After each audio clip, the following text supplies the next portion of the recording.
Dwight Yoakam built his career on a foundation of mystery, determination, and a strict control over his public persona.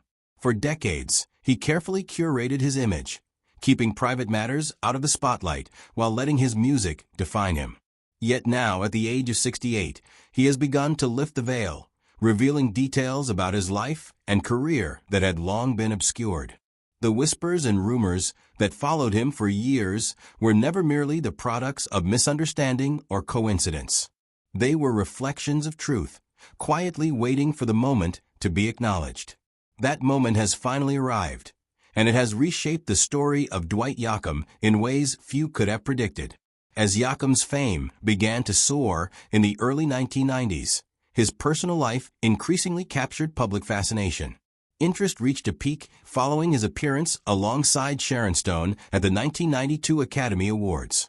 The pairing was unexpected, intriguing, and instantly magnetic. Yoakam, a lean neo-traditional country rebel with a rock edge, presented a striking contrast to Stone, who was on the verge of becoming one of Hollywood's most talked-about stars. Their brief but highly visible public interaction ignited speculation across tabloids and entertainment columns almost immediately. For many observers, it seemed like a collision of two entirely different worlds: the gritty, Bakersfield-style country tradition Yoakam embodied, and the glitzy, provocative glamour of Stone's Hollywood persona. The following year, Yoakam released the album This Time, which many listeners quickly associated with a fleeting Hollywood spotlight. The record is often described as a creative peak for the singer, featuring deeply emotional material that explored themes of longing, disillusionment, and the aftermath of romantic entanglements.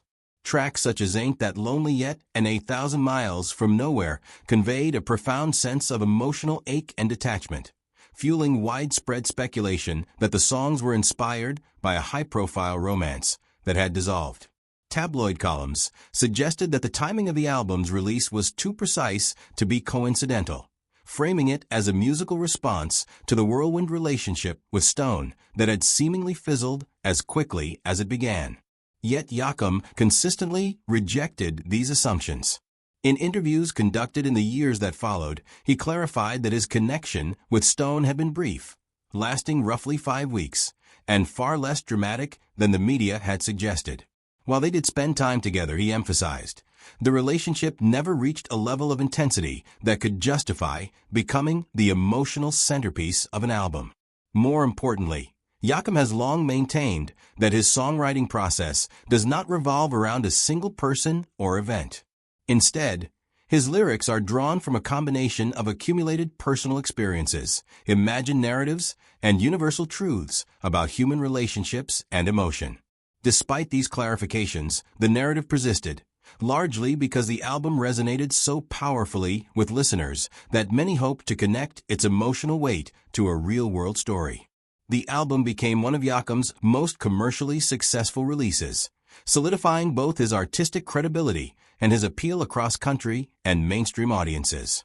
Over time, the Sharon Stone rumor evolved beyond questions of accuracy, becoming a lens through which audiences considered the interplay between celebrity, personal life, and art. It exemplified how a brief intersection between a musician's private world and the glitter of Hollywood could spark speculation and imagination. During the early 1990s, the tabloid spotlight frequently converged on Yoakam's personal life, especially in relation to Stone. Their 1992 public appearance, shortly after Stone's breakout success, immediately captured attention. The pairing appeared improbable. Yoakam's honky-tonk grit and Bakersfield-style country roots stood in sharp contrast to Stone's polished, provocative Hollywood image. This contrast only heightened curiosity. Entertainment columns quickly treated the short-lived relationship as more significant than it actually was. In reality, the romance lasted a matter of weeks. Yet the timing ensured that it left a lasting mark, as Yoakam's mainstream profile expanded while Stone navigated the pressures of sudden fame. Even after their brief connection ended, media interest persisted, resurfacing in interviews and retrospectives of 1990s celebrity culture. Years later, Stone added a humorous footnote to the story, joking publicly that kissing Yoakam was like kissing a dirt sandwich. Though delivered playfully, The remark became a tabloid-friendly soundbite, frequently stripped of context and interpreted by some as evidence of lingering resentment, even though Stone's intention was clearly humorous. By the early 2000s, Yoakam had firmly cemented his reputation as a crossover country star, known for his distinctive voice and the Bakersfield sound that had defined his career. Central to this signature style was Pete Anderson, Yoakam's longtime guitarist, arranger, and producer, whose collaboration spanned nearly 20 years. Together, they produced critically acclaimed albums, built a devoted fan base, and helped shape a modern country aesthetic that fused traditional twang with rock sensibilities. Their partnership appeared almost unbreakable, yet beneath the surface, tension simmered. These came to light in 2002 when Anderson filed a lawsuit against Yoakam, claiming a breach of an oral agreement after several tour dates were canceled to accommodate Yoakam's acting projects. While Yoakam sought to explore new creative avenues, Anderson and his management viewed the cancellations as contractual violations that disrupted carefully planned schedules and financial expectations. The lawsuit reflected more than just a financial dispute. It exposed a breakdown of trust between two longtime collaborators. Anderson had played a key role in shaping Yoakam's sound and maintaining the integrity of his touring and recording operations. The case highlighted a familiar tension in the music industry: the conflict between artistic ambition and professional obligation. Personal projects can often compete with established partnerships, and Yoakam's pursuit of acting opportunities created friction that had long been simmering. Negotiations continued privately over 2 years, ultimately ending with an out-of-court settlement under undisclosed terms. The resolution marked the end of Anderson's role as Yoakam's producer and guitarist, dissolving a partnership that had defined nearly 2 decades of innovation in country music. As Yoakam moved into the new millennium, his stature as a country music icon grew, but the management of his catalog became increasingly complex. Fans noticed that many classic tracks, long staples of radio and digital libraries, were becoming harder to locate. The expansion of streaming platforms only intensified attention on his discography, prompting speculation that some music had been deliberately withheld, misplaced, or caught up in legal disputes. Theories range from Yoakam's dissatisfaction with digital formats to mishandling by record labels regarding ownership and royalties.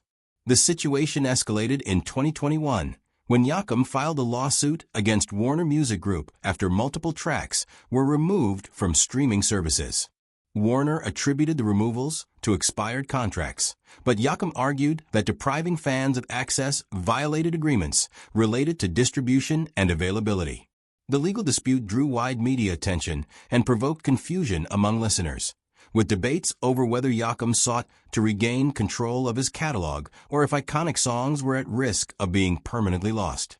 This controversy highlighted a broader challenge for legacy artists in the streaming era, navigating contracts signed decades earlier within a rapidly evolving digital music landscape. Licensing, royalties, and rights management can dramatically affect accessibility, even for the most devoted fans. After months of negotiation, the removed tracks were restored to all major streaming services in February 2022, reassuring audiences and reinforcing the importance of proper rights management in preserving an artist's legacy. As the 2020s progressed, Yoakam remained a respected figure in country music, yet new challenges emerged with the rise of social media. Impersonation scams became a serious problem, with fraudulent accounts claiming to represent him and offering exclusive content, concert opportunities, or personal interaction. Some messages included links or requests that could lead to phishing or financial exploitation. The situation prompted Yoakam's management to issue public warnings, clarifying that he never contacts fans privately online. This proactive communication helped protect followers and underscored the vulnerability of high-profile individuals in the digital age, illustrating the delicate balance between maintaining fan accessibility and safeguarding against online impersonation. In addition to scams, false rumors regarding Yoakam's health, death, or retirement circulated widely. Unverified reports claimed he had passed away or quietly retired, with some stories suggesting illness and others hinting at farewell tours or final recordings. These claims, though dramatic, were entirely unfounded. Their spread was fueled by his relatively private lifestyle, his age, and algorithm-driven news feeds that often presented unverified stories as fact. Despite rarely addressing every rumor, Yoakam remained active, performing live, releasing new recordings, and participating in interviews and collaborations. His performances showed no signs of decline, and his songwriting continued to exhibit the meticulous craftsmanship and signature style that had earned him decades of acclaim. Verified tour schedules and official announcements consistently disproved claims of retirement or death.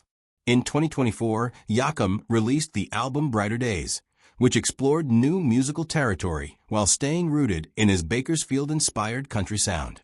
The record included a notable collaboration with Post Malone, an artist known for blending hip-hop, pop, and modern country elements. The partnership drew attention for its generational contrast and blending of styles. Longtime fans reacted in varied ways. Many applauded Yoakam's willingness to experiment, praising the fusion of his twangy vocals with Post Malone's melodic production as innovative while respecting both artists' strengths. Critics framed the collaboration as an example of how legacy musicians can remain relevant without compromising their core identity. However, some fans expressed skepticism, feeling the partnership strayed from traditional country elements, interpreting it as a commercial strategy rather than an authentic artistic choice. Social media amplified these discussions, making the debate appear larger than it was. But in reality, reactions were nuanced, mixing curiosity, admiration, and cautious skepticism. Through decades of career highs and challenges, Dwight Yoakam has maintained a presence defined by artistic integrity, resilience, and adaptability. His story reflects the intersections of personal life, public perception, and the evolving music industry, illustrating how even legends must navigate rumors, legal disputes, and new digital realities. His ability to remain relevant while respecting his roots stands as a testament to his enduring influence and the lasting connection he has cultivated with audiences around the world. What are your thoughts on the Dwight Yoakam rumors? Share your perspective in the comments below. If you found this video informative, please like, share, and subscribe to the channel. Thank you for watching, and we'll see you in the next video.